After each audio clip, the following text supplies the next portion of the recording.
Presidenti i Shteteve të Bashkuara të Amerikës Donald Trump ka propozuar emërimin e generalit në pension Eric Wend si ambasador i ri amerikan në Shqipëri. Nominimi është bërë publik nga Shtëpia e Bardhë dhe pritet të shqyrtohet nga Senati Amerikan.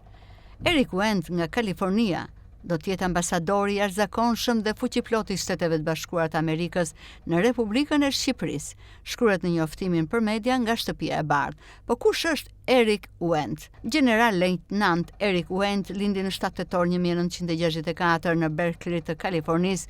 Ai është një nga figurat e spikatura të ushtrisë amerikane me një karrierë mbi 3 dekada në shërbim aktiv. Ai kaloi 4 vjet e gjysmë në këmbësorinë e lehtë dhe 30 vjet në forca speciale, duke përfshirë 13 vjet komand në nivele taktike, operacionale dhe strategjike, ndërsa shërbeu në 56 vende të ndryshme. Ai përfundoi detyrën e tij të fundit si komandant i 5 i shtabit operacioneve speciale të NATO-s, nga i cili u largua më 29 janar 2021. Gjatë karrierës së tij si oficer i lartë, Wend mbajti një sër pozicione shkyçe në strukturat ushtarake dhe të sigurisë së Shteteve të Bashkuara.